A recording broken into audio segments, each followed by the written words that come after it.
അമേരിക്കയുടെ ചരിത്രം ഒരു കഥയുടെ രൂപത്തിൽ അവതരിപ്പിക്കുന്ന ഈ വീഡിയോ സീരീസിൻ്റെ ഏറ്റവും പുതിയ എപ്പിസോഡിലേക്ക് എല്ലാവർക്കും സ്വാഗതം. ആദ്യ എപ്പിസോഡുകൾ കണ്ടിട്ടില്ലാത്തവർക്ക് അതിൻ്റെ ലിങ്ക് ഞാൻ ഡിസ്ക്രിപ്ഷനിൽ കൊടുക്കുന്നുണ്ട്, പരിശോധിക്കാം. വർഷം 1860. സുപ്രീം കോടതിയുടെ ഡ്രഡ് സ്കോട്ടുമായി ബന്ധപ്പെട്ടിട്ടുള്ള കോടതി വിധി വന്നതോടുകൂടി പ്രശ്നം രൂക്ഷമായി.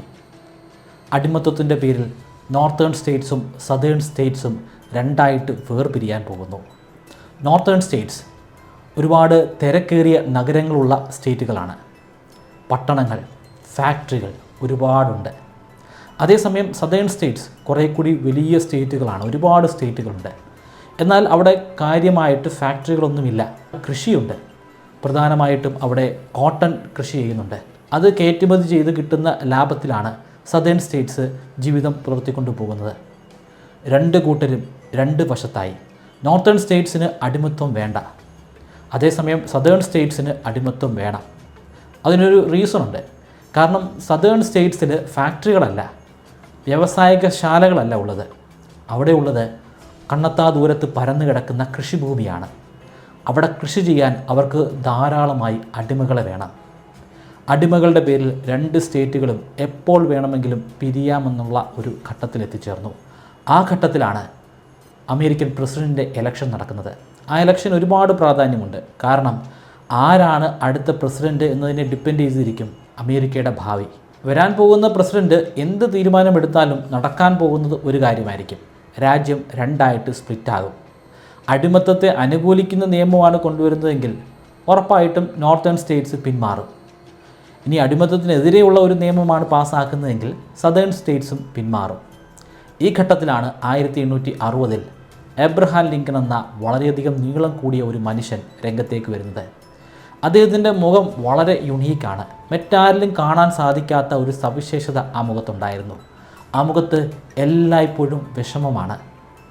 വിഷമത്തിനോടൊപ്പം തന്നെ ആളുകളോടുള്ള കാരുണ്യവും നമുക്ക് കാണാം. ഇലനോയ്സിൽ നിന്ന് വന്ന ഒരു അഡ്വക്കേറ്റായ എബ്രഹാം ലിങ്കൺ ആ കൊല്ലത്തെ തെരഞ്ഞെടുപ്പിലെ ഒരു സ്ഥാനാർത്ഥിയാണ്, പ്രസിഡന്റ് സ്ഥാനാർത്ഥി. അദ്ദേഹം ജനങ്ങളെ അഭിസംബോധന ചെയ്ത് സംസാരിച്ചു. എനിക്ക് ഈ രാജ്യം സ്പ്ലിറ്റായിട്ട് മാറുന്നതിനോട് ഒട്ടും താല്പര്യമില്ല. കാരണം നമ്മൾ ഒന്നിച്ചു നിൽക്കുമ്പോഴായിരിക്കും ലോകത്തിലെ ഏറ്റവും വലിയ ശക്തിയായിട്ട് നമുക്ക് വളരാൻ സാധിക്കുന്നത്. രണ്ടും രണ്ട് തട്ടിലായി കഴിഞ്ഞാൽ രണ്ട് രാജ്യങ്ങളും തകർന്നടിയും. ബ്രിട്ടീഷുകാർ കാത്തിരിക്കുകയാണ്. നമുക്ക് എന്തെങ്കിലും ഒരു ന്യൂനത സംഭവിച്ചു കഴിഞ്ഞാൽ അവർ രണ്ട് സ്റ്റേറ്റുകളും പിടിച്ചടക്കും.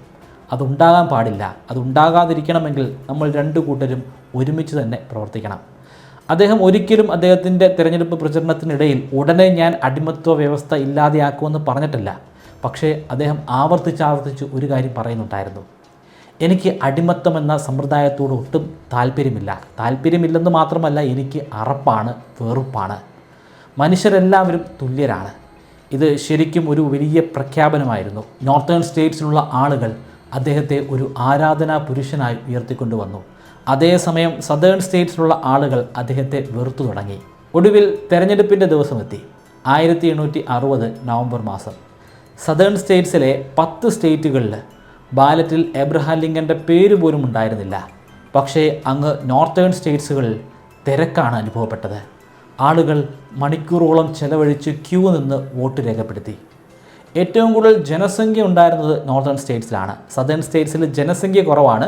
പക്ഷേ ഭൂമി പരിശോധിച്ച് കഴിഞ്ഞാൽ ഏറ്റവും കൂടുതൽ ഭൂമിയുള്ളത് സതേൺ സ്റ്റേറ്റ്സിനുമാണ്. 1860 തെരഞ്ഞെടുപ്പിൽ ഒരാൾക്ക് പ്രസിഡൻ്റ് ആകണമെങ്കിൽ അയാൾക്ക് ഏറ്റവും കുറഞ്ഞത് 152 ഇലക്ട്രൽ വോട്ടുകൾ കിട്ടണം. എന്നാൽ ആ തെരഞ്ഞെടുപ്പിൽ നോർത്തേൺ സ്റ്റേറ്റ്സിലെ ജനങ്ങളുടെ പിന്തുണയോടുകൂടി എബ്രഹാം ലിങ്കണ് 180 ഇലക്ട്രൽ വോട്ട്സാണ് കിട്ടിയത്. രണ്ടാം സ്ഥാനത്തുണ്ടായിരുന്ന സ്ഥാനാർത്ഥിക്ക് വെറും 72 ഇലക്ട്രൽ വോട്ടുകൾ കൊണ്ട് തൃപ്തിപ്പെടേണ്ടി വന്നു. എബ്രഹാം ലിങ്കൺ അടുത്ത അമേരിക്കൻ പ്രസിഡൻ്റായി മാറി. സതേൺ സ്റ്റേറ്റ്സിലുള്ള ആളുകളൊന്നും അദ്ദേഹത്തെ സ്വീകരിച്ചില്ല. കാരണം എല്ലാവർക്കും അദ്ദേഹത്തോട് വെറുപ്പായിരുന്നു. ഉടനെ തന്നെ അദ്ദേഹം അടിമത്വ വ്യവസ്ഥ ഇല്ലായ്മ ചെയ്യും. അതുകൊണ്ട് തന്നെ പല സ്റ്റേറ്റുകളിലും വളരെ നിഗൂഢമായിട്ടുള്ള ചില ചർച്ചകൾ നടന്നു. ഇനിയിപ്പോൾ യുണൈറ്റഡ് സ്റ്റേറ്റ്സിൻ്റെ ഭാഗമായി ഇരിക്കുന്നതിൽ അർത്ഥമില്ല. അങ്ങനെ ഇരുന്നു കഴിഞ്ഞാൽ നമുക്ക് അടിമകളെ കിട്ടില്ല. നമ്മുടെ അടിമകളൊക്കെ ഫ്രീമെന്നായിട്ട് മാറും. ഇലക്ഷൻ്റെ റിസൾട്ട് വന്ന് വെറും 1 മാസം കഴിഞ്ഞപ്പോൾ സൗത്ത് കാരോലൈന എന്ന സ്റ്റേറ്റ് യുണൈറ്റഡ് സ്റ്റേറ്റ്സിനോട് വിട പറഞ്ഞ് ഒരു സ്വതന്ത്ര സ്റ്റേറ്റായിട്ട് സ്വയം പ്രഖ്യാപിച്ചു. അതിൻ്റെ തൊട്ടു പിന്നാലെ തന്നെ Mississippi, Florida, Alabama, Georgia, Louisiana, Texas തുടങ്ങിയ 11 സ്റ്റേറ്റുകൾ സ്വയം സ്വാതന്ത്ര്യം പ്രഖ്യാപിച്ച് വ്യത്യസ്തമായിട്ടുള്ള സ്റ്റേറ്റുകളായിട്ട് അല്ലെങ്കിൽ അവരെല്ലാവരും കൂടെ കൂടിച്ചേർന്നിട്ട് ഒരൊറ്റ രാജ്യമായിട്ട് മാറി. ആ രാജ്യത്തിൻ്റെ പേരാണ് കോൺഫെഡറേറ്റ് സ്റ്റേറ്റ്സ് ഓഫ് അമേരിക്ക. വെറുതെ പേരിനൊരു രാജ്യം ഉണ്ടാക്കുക മാത്രമല്ല അവർ ചെയ്തത്. അവർ ഒരു പൊതു തെരഞ്ഞെടുപ്പ് നടത്തി. ആ തെരഞ്ഞെടുപ്പിലൂടെ ജെഫേഴ്സൺ ഡേവിസ് എന്ന പുതിയൊരു പ്രസിഡൻറ്റും അധികാരത്തിലേറി. ഒരു യുദ്ധം നടക്കുമെന്നുള്ള കാര്യം ഉറപ്പാണ്. പക്ഷേ ആരാണ് ആദ്യമായിട്ട് ആക്രമിക്കുന്നത്? രണ്ട് കൂട്ടരും കാത്തിരിക്കുകയാണ്. എന്തെങ്കിലും ഒരു ചെറിയ ആക്രമണം ഉണ്ടായിക്കഴിഞ്ഞാൽ തിരിച്ചടിക്കാൻ. ഇവിടെ ഒരു വലിയ പ്രതിസന്ധിയുണ്ട്. സദേൺ സ്റ്റേറ്റ്സ് വേറൊരു രാജ്യമായിട്ട് മാറിയിട്ടുണ്ടെങ്കിൽ പോലും അതിൻ്റെ ചില പ്രദേശങ്ങളിലൊക്കെ ഇപ്പോഴും യുണൈറ്റഡ് സ്റ്റേറ്റ്സിൻ്റെ അല്ലെങ്കിൽ നോർത്തിൻ്റെ പട്ടാളക്കാരുണ്ട്. യുണൈറ്റഡ് സ്റ്റേറ്റ്സിൻ്റെ ഫ്ലാഗ് അവിടെ പറക്കുന്നുമുണ്ട്. അതിൻ്റെ ഒരു ഉദാഹരണമാണ് സൗത്ത് കാരോലിനയുടെ ഭാഗമായിട്ടുള്ള സംറ്റർ ഫോർട്ട് ഐലൻഡ്. പേരിൽ സൂചിപ്പിക്കുന്നത് പോലെ തന്നെ ഒരു കോട്ടയുടെ ദ്വീപാണ്. പക്ഷേ ആ കോട്ടയുടെ ദ്വീപിൽ ഇപ്പോൾ പൂർണ്ണമായിട്ടുമുള്ളത് നോർത്തിലെ പട്ടാളക്കാരാണ്. അതായത് യുണൈറ്റഡ് സ്റ്റേറ്റ്സ് ഓഫ് അമേരിക്കയിലെ പട്ടാളക്കാരാണ്. രാജ്യത്തിൻ്റെ വിഭജനം ഉണ്ടാകുന്നതിന് മുൻപ് തന്നെ ആ പട്ടാളക്കാർ അവിടെ ഉണ്ട്. സദേൺ സ്റ്റേറ്റ്സിന് ഇത് വലിയ അരിശമുണ്ടാക്കി. അവർക്ക് അവിടെ നിൽക്കാൻ എന്ത് അധികാരമാണുള്ളത്? ഞങ്ങൾ ഒരു സ്വതന്ത്ര രാജ്യമായിട്ട് മാറിക്കഴിഞ്ഞിരിക്കുന്നു. ഞങ്ങളുടെ അധീനതയിൽ വരുന്ന ദ്വീപാണത്. ആ ദ്വീപിൽ നിന്ന് അവരെ എത്രയും പെട്ടെന്ന് പുറത്താക്കണം. പക്ഷേ ആക്രമിക്കാൻ അവർ കൂട്ടാക്കുന്നില്ല. ആക്രമിച്ചു കഴിഞ്ഞാൽ ലോകം മുഴുവനും ഈ യുദ്ധത്തിൻ്റെ കാരണക്കാരായിട്ട് സൗത്തിനെ വിശേഷിപ്പിക്കും. അങ്ങനെ ഉണ്ടാവാൻ പാടില്ല. പേരുദോഷം ഒഴിവാക്കണം. അതിനുവേണ്ടി അവരൊരു മികച്ച ഐഡിയ ഉണ്ടാക്കിയെടുത്തു. ഈ ദ്വീപിന് ചുറ്റുമായിട്ട് ഒരു വലയമുണ്ടാക്കി. ആ ദ്വീപിന് ചുറ്റുമായിട്ട് സദേൺ പട്ടാളക്കാർ നിരന്നു നിന്നു. അതിൻ്റെ ഉള്ളിലേക്ക് ഇനി ഒരു കപ്പലും വരില്ല. അതിൻ്റെ ഉള്ളിൽ നിന്ന് ആരും വെളിയിലേക്ക് പോകില്ല. സറണ്ടർ ചെയ്യണം. നോർത്ത് സറണ്ടർ ചെയ്യാതെ ഒരു രക്ഷയുമില്ല. ആ സമയത്ത് സംറ്റർ ഫോർട്ടിലുണ്ടായിരുന്നത് മേജർ റോബർട്ട് ആൻഡേഴ്സണും അദ്ദേഹത്തിൻ്റെ പട്ടാളക്കാരുമാണ്. അവരുടെ പക്കൽ ഏതാനും ദിവസത്തേക്കുള്ള ഭക്ഷണവും ജലവും പിന്നെ കുറച്ച് ബിസ്ക്കറ്റ്സും മാത്രമാണുള്ളത്. കീഴടങ്ങാതെ ഒരു നിവൃത്തിയുമില്ല. ഇവിടെ ഏറ്റവും വലിയ പ്രതിസന്ധിയിലായിരിക്കുന്നത് ഏബ്രഹാം ലിങ്കനാണ്. കാരണം ഏബ്രഹാം ലിങ്കൻ അധികാരത്തിലേറിയിട്ട് അധികം നാളൊന്നും ആയിട്ടില്ല. ഭരിക്കാൻ തുടങ്ങിയപ്പോൾ തന്നെ രാജ്യം രണ്ടായിട്ട് സ്പ്ലിറ്റായിട്ട് മാറി. ഈ രണ്ട് രാജ്യങ്ങളെ ഒന്നിപ്പിക്കാൻ അല്ലെങ്കിൽ സൗത്തിനെ കീഴടക്കാൻ ഏബ്രഹാം ലിങ്കന് സാധിക്കുമെന്ന് ലോകത്തെ വിശ്വസിപ്പിക്കണം. അല്ലെങ്കിൽ അദ്ദേഹത്തിൻ്റെ നോർത്തേൺ സ്റ്റേറ്റ്സിലുള്ള ആളുകളെങ്കിലും വിശ്വസിപ്പിക്കണം. അങ്ങോട്ടിപ്പോൾ ഒരു യുദ്ധവുമായിട്ട് പോയി കഴിഞ്ഞാൽ ഉറപ്പായിട്ടും എല്ലാ രാജ്യങ്ങളും നോർത്തേൺ സ്റ്റേറ്റ്സിനെയും ഏബ്രഹാം ലിങ്കനെയും കുറ്റക്കാരനാക്കി മാറ്റും. എന്നാൽ പൂർണ്ണമായിട്ടും ആ ഒരു ഐലൻഡ് വിട്ടുകൊടുത്ത് അവിടെയുള്ള പട്ടാളക്കാരെ രക്ഷപ്പെടുത്തി കഴിഞ്ഞാൽ അത് നോർത്തേൺ സ്റ്റേറ്റ്സിലുള്ള ആളുകൾക്ക് എബ്രഹാം ലിങ്കനോടുള്ള വിശ്വാസ്യതയും അതുപോലെ സ്നേഹവും ഇല്ലാതെയാക്കും. അതുകൊണ്ട് തന്നെ ഏബ്രഹാം ലിങ്കൻ വിദഗ്ധമായി ഒരു പദ്ധതി ഉണ്ടാക്കിയെടുത്തു. അദ്ദേഹം സദേൺ സ്റ്റേറ്റ്സിലെ ലീഡേഴ്സിന് ഒരു സന്ദേശം അയച്ചു ടെലഗ്രാമിലൂടെ. ഞാനിപ്പോൾ സംറ്റർ ഫോർട്ടിലേക്ക് ഒരു കപ്പൽ അയക്കും. ആ കപ്പലിൻ്റെ അകത്ത് ഒരു രീതിയിലുള്ള യുദ്ധക്കോപ്പുകളും കാണില്ല. യുദ്ധത്തിന് വേണ്ടിയുള്ള ഒരു കപ്പലേ അല്ല, മറിച്ച് സംറ്റർ ഫോർട്ടിൽ അകപ്പെട്ടിരിക്കുന്ന എൻ്റെ പട്ടാളക്കാർക്ക് ആവശ്യമായിട്ടുള്ള ജലവും ഭക്ഷണവും എത്തിക്കാൻ വേണ്ടിയിട്ടുള്ള ഒരു സഹായം മാത്രമാണ് ആ കപ്പൽ. പക്ഷേ സദേൺ സ്റ്റേറ്റ്സ് ഇത് വിശ്വസിക്കാൻ കൂട്ടാക്കിയില്ല. ഇതൊരു പക്ഷേ ഒരു ട്രിക്കായിരിക്കും. ആ ബോട്ടിനകത്ത് യുദ്ധക്കോപ്പുകളൊന്നും ഇല്ലെന്ന് ഞങ്ങളെ പറഞ്ഞ് വിശ്വസിപ്പിക്കും. പക്ഷേ ഇവിടെ എത്തിക്കഴിഞ്ഞാൽ ഞങ്ങളുടെ കപ്പലുകളെയൊക്കെ അത് ആക്രമിക്കും. ആ കപ്പൽ ഇവിടെ എത്തുന്നതിന് മുൻപ് തന്നെ സംറ്റർ ഫോർട്ടിനെ കീഴടക്കണം. സദേൺ സ്റ്റേറ്റ്സിലെ ലീഡേഴ്സ് ഉത്തരവ് കൊടുത്തു, ആക്രമിക്കാനുള്ള ഉത്തരവ്. യുദ്ധം അവിടെ ആരംഭിക്കുകയാണ്. യുദ്ധം ആരംഭിച്ചിരിക്കുന്നത് സദേൺ സ്റ്റേറ്റ്സ് ആണ്. സദേൺ സ്റ്റേറ്റ്സിൻ്റെ കപ്പലുകൾ ഭാരമുള്ള കാനിയോൺസ് അല്ലെങ്കിൽ പീരങ്കികളുണ്ട്. ആ പീരങ്കികൾ നിരന്തരം പ്രവർത്തിക്കാൻ തുടങ്ങി. പീരങ്കിയിൽ നിന്നും ശക്തമായിട്ടുള്ള ഊർജ്ജത്തോടുകൂടി പീരങ്കി ഉണ്ടകൾ ആ കെട്ടിടത്തിൻ്റെ മുകളിലേക്ക് പതിച്ചു. ശക്തമായിട്ടുള്ള ഒരു ഫോർട്ട് തന്നെയാണ്, ഒരു കോട്ട തന്നെയാണ് സംറ്റർ ഫോർട്ടിലുള്ളത്. ആ കോട്ടയിൽ പല ഭാഗങ്ങളിലും വിള്ളലുകൾ വീണു തുടങ്ങി. എങ്ങും പുക മാത്രം. പക്ഷേ അവിടെയുള്ള പട്ടാളക്കാർക്ക് ജീവഹാനിയൊന്നും സംഭവിച്ചില്ല. അവരെല്ലാം സുരക്ഷിതരാണ്. അവർ തിരിച്ചാക്രമിക്കാൻ ശ്രമിക്കുന്നുണ്ട്. പക്ഷേ അതിന് പരിധികളുണ്ട്. കാരണം അവരുടെ കയ്യിൽ വെടിക്കോപ്പുകൾ വളരെ കുറവാണ്. ഉള്ള വെടിക്കോപ്പുകൾ ഉപയോഗിച്ച് അവർ പ്രത്യാക്രമണം നടത്തി. പക്ഷേ അതുകൊണ്ട് വലിയ ഗതിയൊന്നും ഉണ്ടായിരുന്നില്ല. 1861 ഏപ്രിൽ മാസം 12-ാം തീയതി വെളുപ്പിന് 4:30-ക്കാണ് ആദ്യത്തെ പീരങ്കി ഉണ്ടകൾ സംറ്റർ ഫോർട്ടിൽ വന്ന് പതിക്കുന്നത്. അതിനുശേഷം 34 മണിക്കൂർ തുടർച്ചയായിട്ട് അവിടെ യുദ്ധം നടന്നു. ഒരു രക്ഷയുമില്ല. തങ്ങൾ പെട്ടുപോയെന്ന് മനസ്സിലാക്കിയപ്പോൾ 34 മണിക്കൂറുകൾക്ക് ശേഷം മേജർ ആൻഡേഴ്സണും മറ്റ് പട്ടാളക്കാരും കീഴടങ്ങി. അവിടെ പറന്നുകൊണ്ടിരുന്ന അമേരിക്കയുടെ ഫ്ലാഗ് പാതി താഴ്ത്തിക്കെട്ടി. അവരുടെ കപ്പലുകൾ അവരവിടെ നിന്നും നോർത്തേൺ സ്റ്റേറ്റ്സിലേക്ക് മടങ്ങിപ്പോയി. ആദ്യത്തെ വിജയം സദേൺ സ്റ്റേറ്റ്സിനാണ്. നോർത്തേൺ സ്റ്റേറ്റ്സിലുള്ള ആളുകൾ ശരിക്കും ദേഷ്യം കൊണ്ട് വിറച്ചു. എങ്ങനെയെങ്കിലും പ്രതികാരം വീട്ടണം, ആ ഒരു കോട്ട പിടിച്ചടക്കണം, സദേൺ സ്റ്റേറ്റ്സ് എല്ലാം പിടിച്ചടക്കണം. എബ്രഹാം ലിങ്കൻ തിടുക്കത്തിൽ കുറേയധികം പട്ടാളക്കാരെ ഉണ്ടാക്കാനായിട്ട് ശ്രമിച്ചു. പട്ടാളക്കാരുണ്ട്, പക്ഷേ ഒരു സിവിൽ വാറിലേക്ക് പോകുമ്പോൾ ഈ പട്ടാളക്കാർ മതിയാകാതെ വരും. അതുകൊണ്ട് അദ്ദേഹം ഒരുപാട് പട്ടാളക്കാരെ ക്ഷണിച്ചു. കോൺട്രാക്റ്റ് വ്യവസ്ഥയിൽ താൽക്കാലികമായിട്ട് പട്ടാളക്കാരായിട്ട് സേവനമനുഷ്ഠിക്കാം.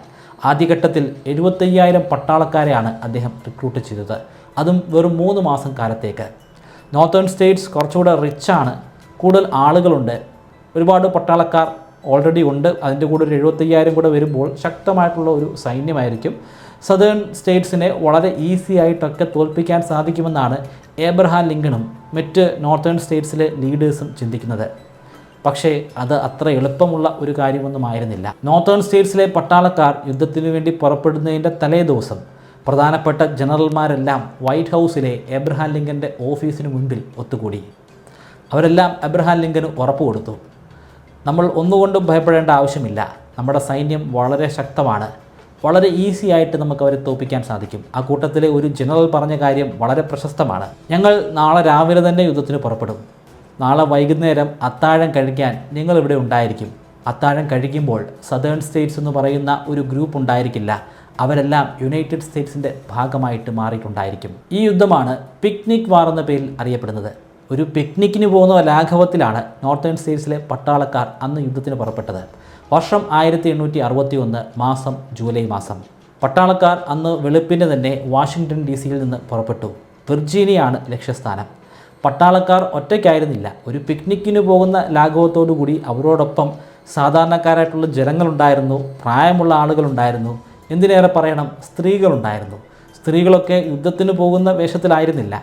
ഒരു പാർട്ടിയിൽ പങ്കെടുക്കുന്നത് പോലെ വളരെ ഫാൻസി ആയിട്ടുള്ള വസ്ത്രങ്ങളൊക്കെ ധരിച്ചിട്ടാണ് അവർ അന്ന് ആ ഒരു യുദ്ധത്തിന് വേണ്ടി പുറപ്പെടുന്നത്. പിക്നിക്കിന് പോകുമ്പോൾ പിക്നിക് ബാസ്ക്കറ്റുകൾ എടുക്കുന്നത് ആ കാലഘട്ടത്തിലെ ഒരു പതിവാണ്. ആ ബാസ്ക്കറ്റിൻ്റെ ഉള്ളിൽ സാൻഡ്വിച്ചും ഡ്രിങ്ക്സും അങ്ങനെ കഴിക്കാൻ ആവശ്യമായിട്ടുള്ള പിക്നിക്കിന് ആവശ്യമായിട്ടുള്ള കാര്യങ്ങളൊക്കെ ഉണ്ടാകും. ഈ സ്ത്രീകളൊക്കെ ഈ പിക്നിക് ബാഗുമായിട്ടാണ് അല്ലെങ്കിൽ പിക്നിക് ബാസ്ക്കറ്റുമായിട്ടാണ് യുദ്ധത്തിന് പുറപ്പെട്ടത്. പോകുന്ന വഴിയിൽ തളർച്ച ഉണ്ടാകുമ്പോൾ അവർ പായൊക്കെ വിരിച്ച് അതിലിരുന്ന് ഭക്ഷണം കഴിക്കും. ഭക്ഷണം വിളമ്പി കൊടുക്കും പട്ടാളക്കാർക്ക്. അങ്ങനെ അതെല്ലാം കഴിച്ച് പതിയെ പതിയെ ആടി ആ ഒരു സംഘം നേരെ വിർജീനിയയിലേക്ക് യാത്ര ചെയ്തു. അവർ യാത്ര ചെയ്ത് എത്തിച്ചേരുന്നത് ഒടുവിൽ ഒരു റെയിൽ റോഡ് ജംഗ്ഷനിലാണ്. ആ ജംഗ്ഷനോട് ചേർന്ന് തന്നെ ഒരു ചെറിയ അരുവിയുമുണ്ട്. അവിടെ വെച്ചാണ് ശത്രുക്കളായിട്ടുള്ള സദേൺ സ്റ്റേറ്റ്സിലെ പട്ടാളക്കാരെ അവർ നേരിട്ട് കാണുന്നത്. നേരിട്ട് കണ്ടു കഴിഞ്ഞാൽ ഏതാണ് സദേൺ സ്റ്റേറ്റ്സിലെ പട്ടാളക്കാർ, ഏതാണ് നോർത്തേൺ സ്റ്റേറ്റ്സിലെ പട്ടാളക്കാരെന്ന് നമുക്ക് വേർതിരിച്ച് പറയാൻ സാധിക്കില്ല. കാരണം കൃത്യമായിട്ടുള്ളൊരു യൂണിഫോം ഒന്നുമില്ല. ചിലരൊക്കെ നീല വസ്ത്രം ധരിച്ചിട്ടുണ്ട്, ചിലരൊക്കെ ഗ്രേ കളറിലെ വസ്ത്രം ധരിച്ചിട്ടുണ്ട്. ഈ ഗ്രേ കളറും നീല വസ്ത്രവും ധരിച്ച ആളുകളൊക്കെ സദേൺ സ്റ്റേറ്റ്സിൻ്റെ ഭാഗമാണ്. അതുപോലെ നോർത്തേൺ സ്റ്റേറ്റ്സിൻ്റെ ഭാഗമായിട്ടുള്ള പട്ടാളക്കാരിലും ഇതേ യൂണിഫോം തന്നെ ധരിച്ചിട്ടുള്ള ആളുകളുണ്ട്. ഏതാണ് ശത്രു, ഏതാണ് സ്വന്തം പട്ടാളക്കാരെന്ന് അവർക്ക് തിരിച്ചറിയാനേ സാധിച്ചില്ല. അതുകൊണ്ട് തന്നെ അനേകം പേരാണ് മരിച്ചത്. അതിൽ കുറേയധികം പട്ടാളക്കാർ അന്ന് കൊല്ലപ്പെട്ടത് അവരുടെ തന്നെ പട്ടാളത്തിൻ്റെ തോക്കിന് ഇരയായിട്ടാണ്. യുദ്ധത്തിൻ്റെ തുടക്കത്തിലൊക്കെ നോർത്തിനായിരുന്നു മുൻതൂക്കമുണ്ടായിരുന്നത്. എന്നാൽ സമയം കഴിയുന്നതനുസരിച്ച് സദേൺ സ്റ്റേറ്റ്സിന് മുൻതൂക്കമുണ്ടായി തുടങ്ങി. അവർ കുറച്ചുകൂടെ ശക്തമായിട്ട് ധൈര്യത്തോടെ യുദ്ധത്തെ നേരിടാൻ തുടങ്ങി. നോർത്തേൺ സ്റ്റേറ്റ്സിലെ ജനറൽമാർ അത്ര ധീരന്മാരായിരുന്നില്ല, എന്നാൽ സദേൺ സ്റ്റേറ്റ്സിലെ ജനറൽമാർ വളരെ ധീരന്മാരാണ്. ആ കൂട്ടത്തിൽ തന്നെ വളരെ പ്രശസ്തനായിട്ടുള്ള ഒരു ജനറലാണ് ജാക്സൺ, തോമസ് ജാക്സൺ. അദ്ദേഹത്തെക്കുറിച്ച് പ്രചരിക്കുന്ന ഒരു കഥയുണ്ട്. യുദ്ധം നടക്കുന്ന സമയത്ത് അദ്ദേഹം ഒരു കൂസലുമില്ലാതെ വെടിയുണ്ടകളുടെ ഇടയിൽ തൻ്റെ കുതിരപ്പുറത്ത് വളരെ കൂളായിട്ട് കാമായിട്ട് നിന്നുകൊണ്ട് ഉത്തരവുകൾ കൊടുക്കുന്നു. ഇത് കണ്ടുകൊണ്ട് മറ്റൊരു ജനറൽ വിളിച്ചു പറയുകയാണ്, നോക്കിക്കേ നമ്മുടെ തോംസൺ ജനറൽ, അദ്ദേഹം ഒരു കൂസലുമില്ലാതെ ഒരു സ്റ്റോൾ വാളിലെ പോലെ അല്ലെങ്കിൽ കല്ലുകൊണ്ടുണ്ടാക്കിയ ഒരു ഭിത്തിയെ പോലെ അവിടെ നിൽക്കുന്നു.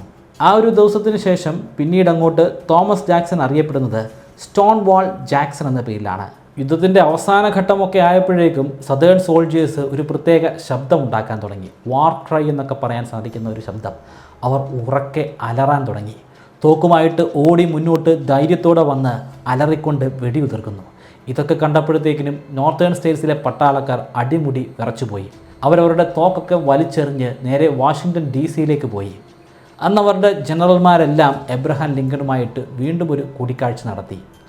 നമ്മൾ വിചാരിച്ചതുപോലെ സദേൺ സ്റ്റേറ്റ്സിലെ പട്ടാളക്കാർ അത്ര ദുർബലരല്ല. നമ്മുടെ അത്രയും അല്ലെങ്കിൽ നമ്മളെക്കാൾ ശക്തരാണ്. അവരെ തോൽപ്പിക്കണമെങ്കിൽ ഉറപ്പായിട്ടും കുറച്ചുകൂടെ ശക്തമായിട്ടുള്ള പട്ടാളക്കാർ നമുക്ക് വേണം. എണ്ണത്തിൽ കൂടുതലായിരിക്കണം, കൂടുതൽ യുദ്ധക്കോപ്പുകളും നമ്മുടെ ഒപ്പം ഉണ്ടായിരിക്കണം. അങ്ങനെയാണ് എബ്രഹാം ലിങ്കൺ വീണ്ടും ഒരു കരാർ വ്യവസ്ഥ ഉണ്ടാക്കുന്നത്. കൂടുതലായിട്ട് പട്ടാളക്കാരെ റിക്രൂട്ട് ചെയ്തു. ഇത്തവണ 5 ലക്ഷം പട്ടാളക്കാരെയാണ് എബ്രഹാം ലിങ്കൺ തൻ്റെ ആർമിയുടെ ഭാഗമാക്കി മാറ്റിയത്. അവർക്കെല്ലാവർക്കും 3 വർഷത്തേക്കുള്ള കോൺട്രാക്റ്റും കൊടുത്തു. കാരണം ഈ യുദ്ധം ഏതാനും മാസങ്ങൾ കൊണ്ട് തീരാൻ പോകുന്ന ഒരു യുദ്ധമല്ല. സൗത്തിനെ തോൽപ്പിക്കണമെങ്കിൽ ആദ്യം അവരുടെ വീക്ക്നെസ് എന്താണെന്ന് മനസ്സിലാക്കണം, അവരുടെ സ്ട്രെങ്ത് എന്താണെന്ന് മനസ്സിലാക്കണം. അവരുടെ സ്ട്രെങ്ത് അവരുണ്ടാക്കിയെടുക്കുന്ന കോട്ടനാണ്. ആ കോട്ടൺ യൂറോപ്പിലേക്ക് കയറ്റുമതി ചെയ്താണ് അവർ പണം ഉണ്ടാക്കുന്നത്. അതേ പണം ഉപയോഗിച്ച് തന്നെ അവർ തോക്കുകൾ വാങ്ങിക്കുന്നു. അവരുടെ വീക്ക്നെസ് എന്ന് പറയുന്നത് സമുദ്രയാത്രയാണ്. വ്യാപാരത്തിനു വേണ്ടി അവരുടെ കപ്പലുകൾ മാസങ്ങളോളം യാത്ര ചെയ്തിട്ട് വേണം അങ്ങ് യൂറോപ്പിൽ എത്തിച്ചേരാൻ. അവരെ അങ്ങനെ യാത്ര ചെയ്യാൻ അനുവദിക്കാതിരുന്നാലോ, ഒരു ബ്ലോക്കേഡ് ഏർപ്പെടുത്തിയാലോ, അനവധി യുദ്ധ കപ്പലുകൾ അവരുടെ പോർട്ടുകളുടെ പരിസരത്ത് കൊണ്ടുപോയി വെച്ചാലോ, അവർക്കൊരിക്കലും ആ ബ്ലോക്കേഡ് മറികടന്ന് മുന്നോട്ട് പോകാൻ സാധിക്കില്ല. ആ കാലഘട്ടത്തിൽ നോർത്തേൺ സ്റ്റേറ്റ്സിന് അതിശക്തമായിട്ടുള്ള ഒരു നേവി ഉണ്ടായിരുന്നു. അങ്ങനെ ബ്ലോക്കേഡ് ആരംഭിച്ചു. സദേൺ സ്റ്റേറ്റ്സ് ശരിക്കും പട്ടിണിക്കായി. അവർക്ക് കോട്ടൺ വിൽക്കാൻ സാധിക്കുന്നില്ല. അതുകൊണ്ട് തന്നെ അവർക്ക് കൂടുതൽ ആയുധങ്ങൾ മേടിക്കാൻ സാധിക്കുന്നില്ല. അവർക്ക് നിത്യജീവിതത്തിന് ആവശ്യമായിട്ടുള്ള പണം പോലും ആ കാലഘട്ടത്തിൽ ലഭ്യമാകുന്നില്ല. എങ്ങനെയെങ്കിലും ഈ ബ്ലോക്കേഡ് അവസാനിപ്പിക്കണം. അതിനവർ നിർണായകമായിട്ടുള്ള ബുദ്ധിപൂർവമായിട്ടുള്ള ഒരു തീരുമാനമെടുത്തു. ഇരുമ്പ് കൊണ്ടുണ്ടാക്കിയ ഒരു കപ്പൽ. ഇരുമ്പ് കൊണ്ട് പൂർണ്ണമായിട്ടൊരു കപ്പൽ ഉണ്ടാക്കുക എന്ന് പറയുന്നത് ഒരുപാട് നാൾ നീണ്ടു നിൽക്കുന്ന ഒരു പ്രോസസ്സാണ്. അത് പെട്ടെന്നൊന്നും നടക്കില്ല. കാരണം ഇവരുടെ പക്കൽ അത്രയും ശക്തമായിട്ടുള്ള ഫാക്ടറികളോ ഒന്നുമില്ല. ആ ഫാക്ടറികളൊക്കെ ഉള്ളത് അങ്ങ് നോർത്തേൺ സ്റ്റേറ്റ്സിലാണ്. അങ്ങനെയാണ് സമുദ്രത്തിൻ്റെ വളരെ ആഴങ്ങൾ ആണ്ടുപോയ ഒരു പഴയ കപ്പലിനെ അവർ പൊക്കിയെടുക്കുന്നത്. അത് തടി കൊണ്ടുണ്ടാക്കിയ മെറിമാക് എന്ന കപ്പലാണ്. അതിനെ ഉയർത്തിയെടുത്തതിന് ശേഷം അതിൻ്റെ മുകൾ മുഴുവനും ഇരുമ്പ് കൊണ്ടുള്ള കവചങ്ങൾ ഉണ്ടാക്കിയെടുക്കാൻ തുടങ്ങി. അതിനുശേഷം അതിനെ നേരെ ജലപ്പരപ്പിലേക്ക് ഇറക്കി. നോർത്തേൺ സ്റ്റേറ്റ്സിൻ്റെ കപ്പലുകൾക്ക് നേരെ നിരന്തരമായി വെടിയുണ്ടകൾ ഉതിർത്തു. നോർത്തേൺ സ്റ്റേറ്റും തിരിച്ചാക്രമിക്കുന്നുണ്ട്. പക്ഷേ അതുകൊണ്ട് വലിയ പ്രയോജനമൊന്നുമില്ല. നോർത്തേൺ സ്റ്റേറ്റ്സിൻ്റെ കപ്പലുകളെല്ലാം തന്നെ തടി കൊണ്ടുണ്ടാക്കിയതാണ്. എന്നാൽ ഇപ്പോൾ പുതുതായിട്ട് രൂപകൽപ്പന ചെയ്തിരിക്കുന്ന ഈ കപ്പൽ അത് തടി കൊണ്ടല്ല. അതിൻ്റെ പ്രധാനപ്പെട്ട കവചമെന്ന് പറയുന്നത് ഇരുമ്പാണ്. CSS വിർജീനി എന്നാണ് ആ ഇരുമ്പ് കപ്പലിന് സൗത്ത് ചാർത്തി കൊടുത്ത പേര്. യുദ്ധം നടക്കുന്നത് 1762 മാർച്ച് മാസം 8-ാം തീയതി. അതോടുകൂടി എബ്രഹാം ലിങ്കന് ഒരു കാര്യത്തിൽ ധാരണയായി. കാര്യങ്ങൾ ഇങ്ങനെയാണ് മുന്നോട്ട് പോകുന്നതെങ്കിൽ ഏതാനും മാസങ്ങൾ കഴിയുമ്പോൾ നോർത്തിൻ്റെ സകല പടക്കപ്പലുകളും ഇല്ലാതെയാകും. സകല പടക്കപ്പലുകളും ഇല്ലാതെ ആയിക്കഴിഞ്ഞാൽ പിന്നെ ഈ രാജ്യത്തിന് നിലനിൽക്കാൻ സാധിക്കില്ല. എന്താണ് അതിനുള്ള ഒരു പോംവഴി? എങ്ങനെയാണ് സൗത്തിന് ഞങ്ങളെ ഇങ്ങനെ ആക്രമിക്കാൻ സാധിക്കുന്നത്? അവരുടെ കപ്പൽ അതൊരു പ്രേത കപ്പലാണോ? ഒരുപാട് തവണ നോർത്തിൻ്റെ പേര് കേട്ടിട്ടുള്ള നേവൽ പട ആ ഒരു കപ്പലിനെ ആക്രമിച്ചതാണ്. പക്ഷേ അതിനൊന്നും സംഭവിക്കുന്നില്ല. ഒരുപാട് ചാരന്മാരുടെയൊക്കെ സഹായത്താൽ എബ്രഹാം ലിങ്കണും സംഘവും ആ രഹസ്യം മനസ്സിലാക്കി. അതൊരു പ്രേത കപ്പലല്ല, അത് ഇരുമ്പ് കൊണ്ടുണ്ടാക്കിയ ഒരു കപ്പലാണ്, CSS വിർജീനിയ. അതിനെ തോൽപ്പിക്കണമെങ്കിൽ, അതിനെ മറികടക്കണമെങ്കിൽ ഇരുമ്പ് കൊണ്ട് തന്നെ ഉണ്ടാക്കിയിട്ടുള്ള പടക്കപ്പലുകൾ നോർത്തേൺ സ്റ്റേറ്റ്സിനും ഉണ്ടായിരിക്കണം. അങ്ങനെയാണ് USS മോണിറ്റർ എന്ന ഇരുമ്പ് കപ്പൽ കമ്മീഷൻ ചെയ്യുന്നത്. പിന്നീടുള്ള യുദ്ധം CSS വിർജീനിയയും USS മോണിറ്ററും തമ്മിലാണ്. ജലപ്പരപ്പിലൂടെ അങ്ങ് അകലെ നിന്നും CSS മോണിറ്റർ വരുന്ന കണ്ടപ്പോൾ ശരിക്കും സൗത്തിലുണ്ടായിരുന്ന ആളുകളൊക്കെ പൊട്ടിച്ചിരിക്കുകയായിരുന്നു. കാരണം ഒരു കെട്ടുവള്ളം ഒഴുകി വരുന്നത് പോലെയാണ് അത് ഒഴുകി വരുന്നത്. ഇരുമ്പ് കൊണ്ടാണ് പൂർണ്ണമായിട്ടും നിർമ്മിച്ചിരിക്കുന്നത്. അതുകൊണ്ട് തന്നെ അതിൻ്റെ ഭാരം കുറച്ച് കൂടുതലാണ്. സമുദ്രത്തിൻ്റെ പ്രതലത്തിന് മുകളിൽ കാര്യമായിട്ട് ആ കപ്പലിനെ കാണാനില്ല. ഒരു കെട്ടുവെള്ളം ഒഴുകി വരുന്ന ഒരു പ്രതീതിയാണ്. പക്ഷേ അതിൻ്റെ അടിയിൽ ഭാരക്കൂടുതലുള്ള ഒരുപാട് യുദ്ധക്കോപ്പുകളൊക്കെ നിറച്ചിട്ടുണ്ടായിരുന്നു. യുദ്ധം ശക്തമായിട്ട് തന്നെ ആരംഭിച്ചു. രണ്ട് കൂട്ടരും ഒപ്പത്തിനൊപ്പം നിന്നു. കാരണം ഇരുമ്പ് കൊണ്ടുള്ള കപ്പലുകളാണല്ലോ. ഇരുമ്പ് കൊണ്ടുള്ള കപ്പലുകൾ കത്തി ചാമ്പലാകില്ല, അതങ്ങനെ ഉരുകിപ്പോകത്തുമില്ല. കപ്പലിനെ പൂർണ്ണമായിട്ടും നശിപ്പിക്കാൻ ശേഷിയുള്ള യുദ്ധക്കോപ്പുകളൊന്നും ആ കാലഘട്ടത്തിൽ കണ്ടെത്തിയിട്ടുമുണ്ടായിരുന്നില്ല. രണ്ട് കപ്പലുകളും ഒപ്പത്തിനൊപ്പം നിന്നു. പക്ഷേ USS മോണിറ്ററിന് ഒരു ചെറിയ പ്രശ്നമുണ്ട്. അതിൽ കൂടുതലായിട്ട് ഇരുമ്പ് നിറച്ചിട്ടുണ്ട്. അപ്പോൾ അതിൽ പീരങ്കി ഉണ്ടകൾ വന്ന് പതിക്കുമ്പോൾ നല്ല വൈബ്രേഷൻ ഉണ്ടാകും. ആ വൈബ്രേഷൻ കാരണം ശക്തമായിട്ടുള്ള ഒരു ശബ്ദമുണ്ടാകും. ആ കപ്പലിൻ്റെ ഉള്ളിലുള്ള ആളുകൾക്ക് അത് നന്നായിട്ട് കേൾക്കാൻ സാധിക്കുമെന്ന് മാത്രമല്ല, അവരുടെയൊക്കെ ചെവി പൊട്ടി പലപ്പോഴും ചോര വെളിയിലേക്ക് ഇറ്റു വരാനും തുടങ്ങി. എങ്കിൽ പോലും ധീരന്മാരായിട്ടുള്ള ആ പട്ടാളം തോൽവി സമ്മതിക്കാതെ യുദ്ധത്തിൽ തുടർന്നുകൊണ്ട് തന്നെയിരുന്നു. യുദ്ധത്തിൽ ആർക്കും ഒരു മേൽക്കോയ്മയും ഉണ്ടായില്ല. രണ്ട് കൂട്ടരും ഒപ്പത്തിനൊപ്പം നിൽക്കുന്നു. നോർത്തും സൗത്തും തമ്മിലുള്ള യുദ്ധം കണ്ട് ശരിക്കും ലോകരാജ്യങ്ങളൊക്കെ ഞെട്ടിപ്പോയി, പ്രത്യേകിച്ചും യൂറോപ്യൻ രാജ്യങ്ങൾ. ആ കാലഘട്ടത്തിലെ ഏറ്റവും ശക്തമായിട്ടുള്ള രാജ്യങ്ങൾ യൂറോപ്പിലുണ്ടായിരുന്ന ബ്രിട്ടൻ, സ്പെയിൻ, പോർച്ചുഗൽ, ഫ്രാൻസ് തുടങ്ങിയ രാജ്യങ്ങളാണ്. ഈ രാജ്യങ്ങളുടെ പക്കലുള്ള സകല കപ്പലുകളും തടി കൊണ്ടുണ്ടാക്കിയതാണ്. അതിമനോഹരമായിട്ടുള്ള ഏറ്റവും മികച്ച കപ്പലുകൾ. ആ കപ്പലുകൾ കൊണ്ട് ഇനി ഒരു പ്രയോജനവുമില്ലെന്ന് അവർക്ക് ബോധ്യമായി. കാരണം അമേരിക്ക ഇരുമ്പ് കൊണ്ടുള്ള കപ്പലുകളിലേക്ക് കടന്നിരിക്കുന്നു. ആ കപ്പലുകളെ തോൽപ്പിക്കാൻ നമ്മുടെ കപ്പലുകൾക്ക് സാധിക്കില്ല. അങ്ങനെ ലോകം തന്നെ ഈ ഒരു യുദ്ധത്തെ തുടർന്ന് മാറാൻ തുടങ്ങി. തടി കൊണ്ടുള്ള കപ്പലുകൾക്ക് പകരം കൂടുതലായി മെറ്റൽ കപ്പലുകൾ ഉൽപ്പാദിപ്പിക്കാൻ തുടങ്ങി. ഇതേ സമയത്ത് തന്നെ മറ്റൊരു സ്ഥലത്ത് വേറൊരു യുദ്ധം നടക്കുന്നുണ്ട്. മിസിസിപ്പി നദിയോട് ചേർന്ന് കിടക്കുന്ന പ്രദേശത്താണ് യുദ്ധം നടക്കുന്നത്. നോർത്തേൺ സ്റ്റേറ്റ്സിൻ്റെ ഏറ്റവും വിശ്വസ്തനായ ജനറൽ ഉലൈസ് എസ് ഗ്രാൻഡ്, അദ്ദേഹവും ഒരു വലിയ സംഖ്യ പട്ടാളക്കാരും മിസിസിപ്പി നദിയോട് ചേർന്ന് കിടക്കുന്ന പ്രദേശങ്ങളൊക്കെ കീഴടക്കാനുള്ള ഒരു ശ്രമത്തിലാണ്. ആ പ്രദേശങ്ങൾ കീഴടക്കി കഴിഞ്ഞാൽ സദേൺ സ്റ്റേറ്റ്സിനിടയിൽ ഒരു വലിയ വിള്ളൽ ഉണ്ടാക്കിയെടുക്കാൻ സാധിക്കും. സദേൺ സ്റ്റേറ്റ്സിനെ രണ്ടായിട്ട് മുറിച്ചു മാറ്റാൻ സാധിക്കും. അങ്ങനെ മുറിച്ചു മാറ്റാൻ സാധിച്ചു കഴിഞ്ഞാൽ സദേൺ സ്റ്റേറ്റ്സിന് നിലനിൽക്കാൻ വളരെ പ്രയാസമായിരിക്കും. രണ്ടും അക്ഷരാർത്ഥത്തിൽ രണ്ട് വ്യത്യസ്ത രാജ്യങ്ങളായിട്ട് മാറും, അല്ലെങ്കിൽ രണ്ട് വ്യത്യസ്ത പ്രദേശങ്ങളായി മാറും. ഈ കാലഘട്ടത്തിലെ പോലെ പെട്ടെന്ന് സന്ദേശങ്ങളൊന്നും കൈമാറാൻ സാധിക്കില്ലല്ലോ. ഇങ്ങനൊരു വേർതിരിവ് ഉണ്ടായിക്കഴിഞ്ഞാൽ പിന്നെ അവർക്ക് യുദ്ധത്തിൽ പൊരുതുക വളരെ പ്രയാസമാണ്. എന്നാൽ ഇങ്ങനെ രണ്ടായിട്ട് സ്പ്ലിറ്റ് ചെയ്യുക എന്ന് പറയുന്നത് അത്ര എളുപ്പമുള്ള ഒരു കാര്യമൊന്നുമല്ല. വളരെ ധീരനാണ് എല്ലായ്പ്പോഴും സിഗാർ വലിച്ചുകൊണ്ട് നടക്കുന്ന ഉലൈസ് എസ് ഗ്രാൻഡ്. അദ്ദേഹവും സൈന്യവും മിസിസിപ്പി നദിയോട് ചേർന്ന് കിടക്കുന്ന കുറേയധികം പ്രദേശങ്ങളൊക്കെ കീഴടക്കി ഒരു ദിവസമായപ്പോഴേക്കും ഷിലോ എന്നു പേരുള്ള തടി കൊണ്ടുണ്ടാക്കിയ ഒരു പള്ളിയുടെ സമീപത്തെത്തി. ആ ദിവസം രാത്രിയിൽ അവിടെ വിശ്രമിക്കാമെന്ന് അവർ തീരുമാനിച്ചു. ഷിലോ എന്ന ആ പള്ളിയുടെ പേരിൻ്റെ അർത്ഥം പാലസ് ഓഫ് പീസ് എന്നാണ്, സമാധാനത്തിൻ്റെ കൊട്ടാരം എന്നാണ്. പക്ഷേ ഏതാനും നിമിഷങ്ങൾ കൂടി കഴിയുമ്പോൾ അവിടെ ഒട്ടും തന്നെ സമാധാനമില്ലാതെയായി മാറുമെന്ന് ഉലൈസ് മനസ്സിലാക്കിയിരുന്നില്ല. പട്ടാളക്കാരെല്ലാം വിശ്രമിക്കുകയാണ്. ഇപ്പോൾ ഒരു യുദ്ധം ഉണ്ടാകാനുള്ള ഒരു കാരണവുമില്ല. അവർ കത്തുകൾ എഴുതിയുണ്ടാക്കി അവരുടെ വേണ്ടപ്പെട്ടവർക്ക് അയക്കാൻ വേണ്ടി. അങ്ങനെ നോർത്തിൻ്റെ പട്ടാളക്കാർ ലാഘവത്തോടുകൂടി ആ ഒരു വിശ്രമ കേന്ദ്രത്തിൽ വിശ്രമിക്കുകയാണ്. ചുറ്റുപാടും നിറയെ വനമാണ്, ഒരുപാട് മരങ്ങളുണ്ട്. ആ മരങ്ങളുടെ പിന്നിലായി തോക്കുമായി ഒളിച്ചിരിക്കുന്ന സൗത്തിലെ പട്ടാളക്കാരുമുണ്ട്. അവർ ഉചിതമായിട്ടുള്ള ഒരു നിമിഷത്തിനു വേണ്ടി കാത്തിരിക്കുകയാണ്. ഇപ്പോൾ ആക്രമിച്ചിട്ട് കാര്യമില്ല, പട്ടാളക്കാരൊക്കെ ഉണർന്നിരിക്കുന്നു. എന്നാൽ കുറച്ചുകൂടെ കഴിയുമ്പോൾ അവർ പതിയെ ഉറക്കത്തിലേക്ക് ആണ്ടു വീഴും. അവരുടെ കയ്യിലപ്പോൾ തോക്കുണ്ടായിരിക്കണമെന്നില്ല. ആ സമയത്ത് നമുക്ക് ആക്രമിക്കണം. കൃത്യമായിട്ടുള്ള പ്ലാനിങ്ങോടുകൂടി സൗത്ത് പട്ടാളക്കാർ അവിടെ തമ്പടിച്ചു. ഏപ്രിൽ മാസം 8-ാം തീയതിയായിരുന്നു അന്ന്. നേരം വെളുക്കാൻ ഇനി ഏതാനും മണിക്കൂറുകൾ മാത്രം. നോർത്തിലെ പട്ടാളക്കാരൊക്കെ ശരിക്കും ഉറക്കത്തിലാണ്. അവരുടെ കയ്യിൽ ഇപ്പോൾ തോക്കില്ല. ആ ഒരു ഉചിതമായിട്ടുള്ള സമയത്ത് സദേൺ പട്ടാളക്കാർ അവരെ ആക്രമിച്ചു. മരിക്കുമ്പോൾ പല പട്ടാളക്കാരുടെയും കയ്യിൽ തോക്കുണ്ടായിരുന്നില്ല. തങ്ങൾ മരിക്കാൻ പോകുന്നു എന്നുള്ള ഒരു സൂചന പോലും കിട്ടാതെ ഉറക്കത്തിൽ മരിച്ചുപോയ ചില പട്ടാളക്കാരുമുണ്ട്. എന്നാലും കുറച്ച് പട്ടാളക്കാർക്കൊക്കെ അവരുടെ തോക്ക് കൈക്കലാക്കാൻ സാധിച്ചു. അവർ പൊരുതി നോക്കാനായി പിടിപ്പത് ശ്രമിച്ചു നോക്കി.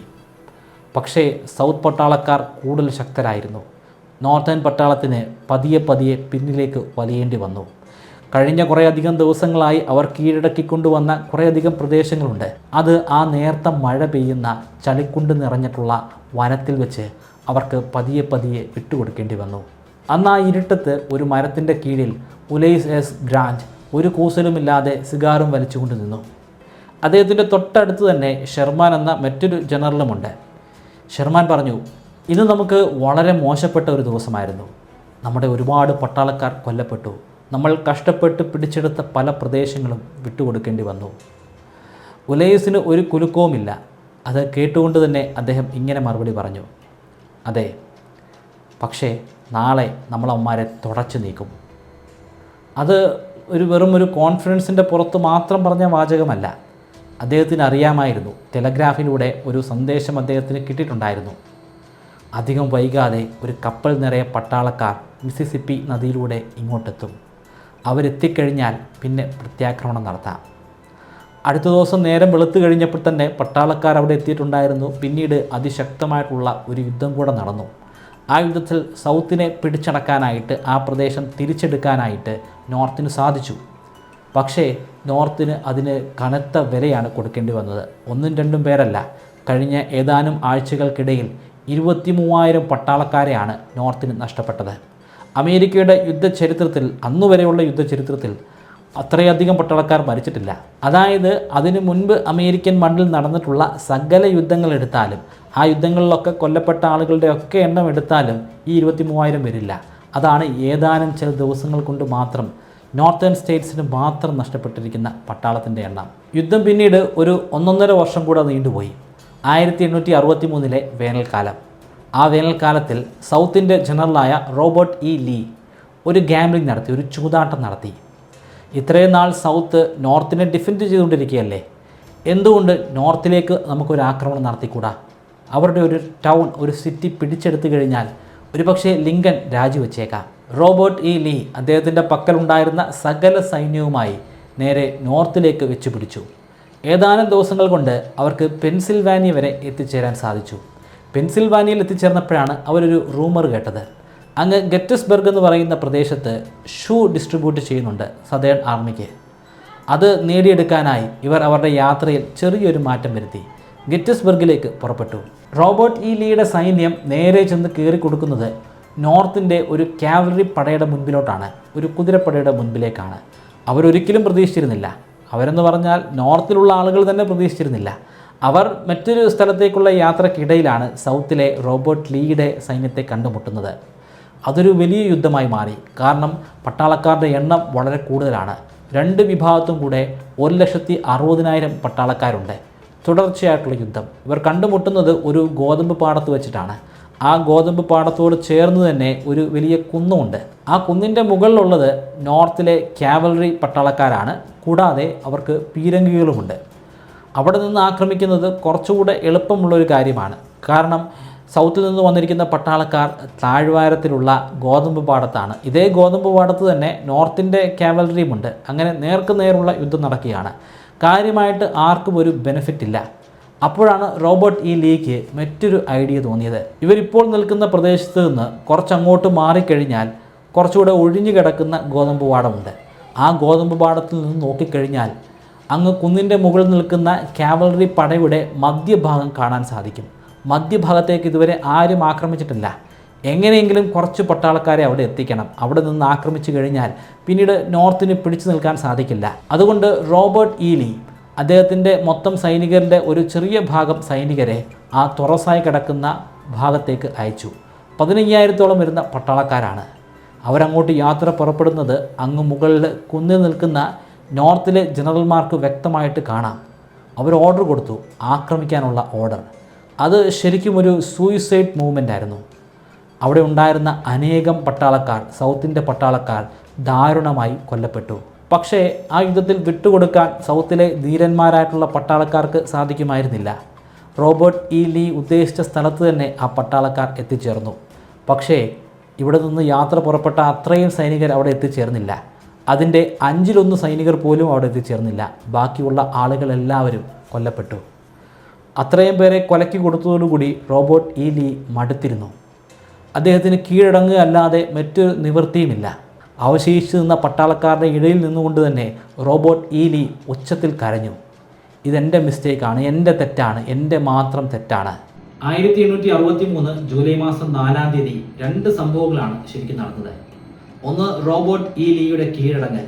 ഗെറ്റിസ്ബർഗിൽ അദ്ദേഹം കീഴടങ്ങിയെന്ന് മാത്രമല്ല, പിന്നീട് ഒരിക്കലും നോർത്തിലേക്ക് ഒരു ആക്രമണം അഴിച്ചുവിടാനുള്ള ധൈര്യം റോബർട്ട് ഇ ലീക്ക് ഉണ്ടായിട്ടില്ല. രണ്ടാമത്തെ സംഭവം, അതും നോർത്തിൻ്റെ വിജയം തന്നെ. ഉലൈസ് എസ് ഗ്രാൻഡ് വിജയകരമായിട്ട് മിസിസിപ്പി നദിയുടെ കുറുകെയുള്ള പ്രദേശങ്ങൾ കീഴടക്കി. അതായത് സദേൺ സ്റ്റേറ്റ്സ് ഇപ്പോൾ അക്ഷരാർത്ഥത്തിൽ 2 ഭാഗങ്ങളായി മുറിഞ്ഞു മാറി.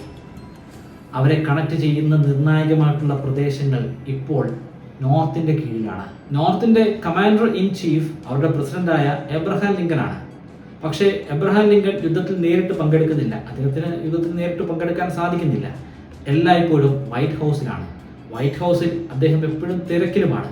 നിരന്തരമായിട്ട് ടെലഗ്രാം സന്ദേശം കിട്ടിക്കൊണ്ട് തന്നെ ഇരിക്കുന്നു. അദ്ദേഹത്തിൻ്റെ ജനറൽമാർ രാജ്യത്തിൻ്റെ വിവിധ മേഖലകളിലായിട്ട് യുദ്ധത്തിൽ ഏർപ്പെട്ടുകൊണ്ടിരിക്കുകയാണല്ലോ. അവരയച്ചു തരുന്ന സന്ദേശങ്ങളാണ്. സൗത്തിലെ ജനറൽമാരെ പോലെ ആയിരുന്നില്ല നോർത്തിലെ ജനറൽമാർ. സൗത്തിലെ ജനറൽമാർ വളരെ ധീരന്മാരാണെങ്കിൽ നോർത്തിലെ ജനറൽമാർ ഭീരുക്കളായിരുന്നു. ഒരു ദിവസം ഇവരെ സന്ദേശം അയക്കും, ഞങ്ങൾ ഇന്ന സ്ഥലം ആക്രമിക്കാനായിട്ട് പുറപ്പെടുകയാണ്, അധികം വൈകാതെ ആ പ്രദേശം കീഴടക്കി ഞങ്ങൾ മറ്റൊരു ടെലഗ്രാം സന്ദേശം കൂടി അയച്ചു തരാം. അങ്ങനെ അവർ യുദ്ധത്തിൽ പുറപ്പെടും. പിന്നെ കുറച്ച് ദിവസം കഴിഞ്ഞ് കിട്ടുന്ന സന്ദേശം, ഞങ്ങൾ പോകുന്ന ഭാഗത്ത് സദേൺ പട്ടാളക്കാർ ധാരാളമായിട്ടുണ്ട്, ഞങ്ങൾക്ക് മുമ്പോട്ട് പോകാൻ പ്രയാസമുണ്ട്, അതുകൊണ്ട് ഞങ്ങൾ ഞങ്ങളുടെ പഴയ സ്ഥലത്തേക്ക് തിരിച്ചു പോവുകയാണ്. ഇതൊരു ജനറൽ മാത്രം അയക്കുന്നതല്ല, മിക്ക ജനറൽമാരും അയക്കുന്നത് ഇതുപോലുള്ള സന്ദേശം തന്നെയാണ്. യുദ്ധത്തിന് വേണ്ടി പുറപ്പെടും. പകുതിയാകുമ്പോഴേക്കും മുമ്പിലുള്ള സദേൺ പട്ടാളക്കാരെ കാണും. അവർ പേടിച്ച് പിന്മാറും. നിരന്തരമായിട്ടുള്ള ഇത്തരത്തിലെ ടെലഗ്രാം സന്ദേശങ്ങളൊക്കെ കണ്ടുമടുത്ത എബ്രഹാം ലിങ്കൻ വളരെ രസകരമായിട്ടുള്ള ഒരു ടെലഗ്രാം സന്ദേശം മറ്റൊരു ജനറലിന് അയച്ചു. സന്ദേശം ഇങ്ങനെയാണ്: നിങ്ങളുടെ പട്ടാളക്കാരെ കൊണ്ട് നിങ്ങൾക്ക് ഇപ്പോൾ ഒരു പ്രയോജനവും ഇല്ലെന്ന് എനിക്ക് മനസ്സിലായി. അവരെ നിങ്ങൾ ഉപയോഗിക്കുന്നില്ലല്ലോ. അങ്ങനെയാണെങ്കിൽ അതിൽ കുറച്ച് പട്ടാളക്കാരെ എനിക്ക് കടമായിട്ട് തരുമോ? കാരണം ഇവിടെ ഒരു വലിയ യുദ്ധം നടക്കുന്നുണ്ട്, ഒരു സിവിൽ വാർ നടക്കുന്നുണ്ട്. ആ യുദ്ധത്തിൽ എനിക്ക് ഉപയോഗിക്കാൻ വേണ്ടിയിട്ടാണ്. ഇങ്ങനെയുള്ള പേടിത്തൊണ്ടന്മാരായിട്ടുള്ള ജനറൽമാരുടെ ഇടയിൽ നിന്നാണ് ഉലൈസ് എസ് ഗ്രാൻഡ് എന്ന ധീരനായിട്ടുള്ള ഒരു ജനറലിനെ നമ്മുടെ എബ്രഹാം ലിങ്കൻ കിട്ടുന്നത്. അദ്ദേഹത്തിന് വലിയ സന്തോഷവും ആശ്വാസവും തോന്നി. വളരെ നിർണായകമായിട്ടുള്ള വിക്സ്ബർഗ് ആണ് ഇപ്പോൾ ഉലൈസ് കീഴടക്കിയിരിക്കുന്നത്. ഇതേ സമയം തന്നെ ജനറൽ ഉലൈസ് എസ് ഗ്രാൻഡുമായി ബന്ധപ്പെട്ടിട്ടുള്ള ചില കംപ്ലൈന്റുകളും എബ്രഹാം ലിങ്കന് കിട്ടി. ഉലൈസ് എസ് ഗ്രാൻഡ് യുദ്ധസ്ഥലത്ത് എല്ലായ്പ്പോഴും വിസ്കിയും കഴിച്ചിരിക്കുകയാണ്. അദ്ദേഹത്തെ എത്രയും പെട്ടെന്ന് വാഷിംഗ്ടൺ DC വിളിച്ചു വരുത്തി തക്കതായിട്ടുള്ള ശിക്ഷ കൊടുക്കണം. അതിന് മറുപടിയായി എബ്രഹാം ലിങ്കൻ പറഞ്ഞത് ഇങ്ങനെയാണ്: നിങ്ങൾ ആദ്യം ഉലൈസ് ഏത് ബ്രാൻഡിലുള്ള വിസ്കിയാണ് കഴിക്കുന്നതെന്ന് കണ്ടുപിടിക്കണം, അതെന്നെ അറിയിക്കണം. അങ്ങനെയാണെങ്കിൽ അതേ ബ്രാൻഡിലുള്ള വിസ്കികളുടെ കുറേയധികം ബാരലുകൾ എൻ്റെ എല്ലാ ജനറൽമാർക്കും അയച്ചു കൊടുക്കണം. കാരണം എൻ്റെ ജനറൽമാരിൽ വെച്ച് ആകെ പണി ചെയ്യാൻ അറിയാവുന്ന ഒരേ ഒരു ജനറൽ മാത്രമേ ഉള്ളൂ. അത് നമ്മുടെ ഉലൈസ് എസ് ഗ്രാൻഡ് ആണ്. 1864 ഇനി യുദ്ധം അവസാനിപ്പിക്കാനുള്ള, എന്നേക്കുമായിട്ട് അവസാനിപ്പിക്കാനുള്ള സമയമാണ്. അതിനുചിതമായിട്ടുള്ള 2 നിർണായകമായിട്ടുള്ള തീരുമാനങ്ങൾ എബ്രഹാം ലിങ്കൻ എടുത്തു. ഒരെണ്ണം നമ്മുടെ ഉലൈസ് എസ് ഗ്രാൻഡുമായിട്ട് ബന്ധപ്പെട്ടതാണ്. ഉലൈസ് എസ് ഗ്രാൻഡിനെ നേരെ കിഴക്കൻ പ്രവിശ്യയെ കൊണ്ടുവന്നു. കിഴക്കൻ പ്രവിശ്യയിലാണ് ഇപ്പോൾ റോബർട്ട് ലീ ഉള്ളത്. റോബർട്ട് ലീയുമായിട്ട് ഇനി നേരിട്ടൊരു യുദ്ധമാണ് ഗ്രാൻഡ് നടത്താൻ പോകുന്നത്. ആ യുദ്ധത്തിന് വലിയ പ്രാധാന്യമുണ്ട്. കാരണം റോബർട്ട് ലീയെ അവിടെ പരാജയപ്പെടുത്തി കഴിഞ്ഞാൽ സദേൺ കോൺഫെഡറേറ്റിന്റെ തലസ്ഥാന പ്രദേശമായ റിച്ച്മണ്ട് കീഴടക്കാൻ സാധിക്കും. ഉലൈസിനെ കിഴക്കൻ മേഖലയിൽ കൊണ്ടുവന്ന അതേ സമയം തന്നെ അദ്ദേഹത്തിന്റെ ഏറ്റവും പ്രധാനപ്പെട്ട, ഏറ്റവും ധീരനായ രണ്ടാമത്തെ ജനറലായ ഷെർമാനെ തെക്കോട്ടും വിട്ടു. തെക്കൻ മേഖല ആക്രമിച്ച് കീഴ്പ്പെടുത്തണം. ഷെർമാൻ കുറച്ചുകൂടെ ക്രൂരമായിട്ടാണ് സൗത്തിനെ കൈകാര്യം ചെയ്തത്. ഈ സദേൺ മേഖലകളിൽ കുറച്ച് ഫാക്ടറികളൊക്കെ ഉണ്ട്. ആ ഫാക്ടറികളൊക്കെ അപ്പാടെ നശിപ്പിച്ചു. അതായത് യുദ്ധത്തിൽ പട്ടാളക്കാരെ കൊല്ലുക മാത്രമല്ല, അവരുടെ കൃഷിഭൂമി നശിപ്പിക്കുക, അവരുടെ ഫാക്ടറി നശിപ്പിക്കുക, അവർക്ക് നിലനിൽക്കാൻ ആവശ്യമായിട്ടുള്ള സകല കാര്യങ്ങളും ഇല്ലായ്മ ചെയ്യുക. 1864 ക്രിസ്മസ് രാവിൽ ഷെർമാൻ സൗത്തിലെ പ്രധാനപ്പെട്ട സിറ്റി ഓഫ് സാവന്ന കീഴടക്കി അതൊരു ക്രിസ്മസ് സമ്മാനമായി എബ്രഹാം ലിങ്കന് സമ്മാനിച്ചു. ഈ സമയത്തൊക്കെ അതിശക്തമായിട്ടുള്ളൊരു യുദ്ധം റോബർട്ട് ലീയും നമ്മുടെ ഉലൈസ് എസ് ഗ്രാൻഡും തമ്മിൽ നടന്നുകൊണ്ടിരിക്കുകയാണ്. യുദ്ധത്തിൽ മേൽക്കോയ്മ ആദ്യഘട്ടത്തിലൊക്കെ റോബർട്ട് ലീക്കായിരുന്നു. പക്ഷേ ഉലൈസ് മറ്റ് നോർത്ത് ജനറൽമാരെ പോലെയല്ല, വളരെ ധീരനാണ്. അദ്ദേഹം കീഴടങ്ങാൻ കൂട്ടാക്കിയില്ല. കീഴടങ്ങേണ്ടതായിട്ടുള്ള എല്ലാ സാഹചര്യങ്ങളും ഉണ്ടായി, പക്ഷേ കീഴടങ്ങിയേയില്ല. നിരന്തരമായി യുദ്ധത്തിൽ ഏർപ്പെട്ടുകൊണ്ടേയിരുന്നു. നോർത്തിന് ഒരുപാട് പട്ടാളക്കാരെ നഷ്ടപ്പെട്ടു. പട്ടാളക്കാരെ നഷ്ടപ്പെടുന്നതനുസരിച്ച് കൂടുതലായി പട്ടാളക്കാരെ അവിടെ എത്തിച്ചുകൊണ്ടേയിരുന്നു.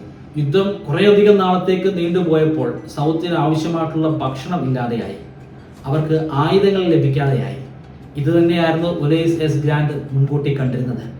ആദ്യം കുറേയധികം പട്ടാളക്കാർക്ക് മരിക്കേണ്ടി വന്നാലും സൗത്ത് കീഴടങ്ങും. കാരണം അവരുടെ പക്കൽ ആവശ്യത്തിനുള്ള ഭക്ഷണമില്ല, വെടിക്കോപ്പുകളുമില്ല.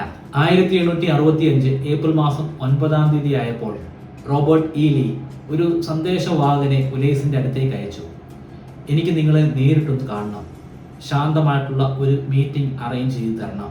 മീറ്റിംഗ് നടക്കുന്നത് ഒരു ചെറിയ ഗ്രാമത്തിലെ ഒരു ചെറിയ കുടിലിനുള്ളിലാണ്. റോബർട്ട് ഇ ലീ ആ മീറ്റിംഗിൽ കീഴടങ്ങി. തങ്ങളോട് വളരെ ക്രൂരമായിട്ട് പെരുമാറുമെന്നൊക്കെയാണ് റോബർട്ട് ഇ ലീ ചിന്തിച്ചു കൂട്ടുന്നത്. കാരണം യുദ്ധമാണല്ലോ, യുദ്ധത്തിൽ കീഴടങ്ങി കഴിഞ്ഞാൽ ഞങ്ങളെ തടവ് പുള്ളികളാക്കി മാറ്റും, ഒരുപക്ഷെ കൊന്നുകളയാനുള്ള സാധ്യതയുണ്ട്. അങ്ങനെയുള്ള ചിന്തകളുമായിട്ടൊക്കെയാണ് മീറ്റിംഗിൽ പങ്കെടുക്കുന്നത്. പക്ഷേ ഗ്രാൻഡ് ഉലൈസ് അങ്ങനൊന്നുമല്ല അവരോട് പെരുമാറിയത്. വളരെ സ്നേഹത്തോടുകൂടി, വളരെ സന്തോഷത്തോടു കൂടി അവരെ സ്വീകരിച്ചു. അവർക്ക് ആവശ്യത്തിനുള്ള ഭക്ഷണം കഴിക്കാൻ കൊടുത്തു. കാരണം അവിടെ അന്ന് കീഴടങ്ങാൻ വന്ന പട്ടാളക്കാരൊക്കെ പട്ടിണിയായിരുന്നു. അവരുടെ വസ്ത്രങ്ങളൊക്കെ കീറിയിട്ടുണ്ടായിരുന്നു. അവരുടെ കയ്യിലൊന്നും തോക്കുകൾ ഉണ്ടായിരുന്നില്ല. അവർക്ക് ധരിക്കാനുള്ള വസ്ത്രങ്ങൾ കൊടുത്തു. അവർ കുതിരപ്പുറത്താണ് അങ്ങോട്ട് വന്നത്. ആ കുതിരയെ സാധാരണഗതിയിൽ ഇങ്ങനെ കീഴടങ്ങുമ്പോൾ തിരിച്ച് നോർത്ത് പിടിച്ചടക്കേണ്ടതാണ്. എന്നാൽ നോർത്ത് അത് പിടിച്ചടക്കിയില്ല. കാരണം യുദ്ധം കഴിഞ്ഞ് തിരിച്ചു പോകുന്ന ആളുകൾ പിന്നീട് പട്ടാളക്കാരായിരിക്കില്ല. കാരണം സൗത്ത് കീഴടങ്ങുകയാണല്ലോ. പിന്നീട് അവർ ഒരു സൈന്യത്തിന്റെ ഭാഗമല്ല, ഇനി കൃഷി ചെയ്ത് ജീവിക്കാനുള്ളതാണ്. സൗത്തിലെ ആളുകളാണല്ലോ. അങ്ങനെ കൃഷി ചെയ്യുമ്പോൾ അവർക്ക് ഈ കുതിരകളെ ആവശ്യമുണ്ട്. അതുകൊണ്ട് തന്നെ കുതിരകളെ അവർ പിടിച്ചടക്കിയില്ല. കുതിരകളുമായിട്ട് സന്തോഷത്തോടു കൂടി മടങ്ങിപ്പോകാൻ അവർ തീരുമാനിച്ചു. ഇവർ മടങ്ങിപ്പോകുമ്പോൾ ശരിക്കും യുദ്ധത്തിൻ്റെതായിട്ടുള്ള വിജയം ആഘോഷിക്കാൻ മുറവിളി കൂട്ടുകയാണ് നോർത്തിലെ പട്ടാളക്കാർ. അവർ യുണൈറ്റഡ് സ്റ്റേറ്റ്സിനെ പാടി പുകഴ്ത്തിക്കൊണ്ടുള്ള മുദ്രാവാക്യങ്ങൾ ഉയർത്തി.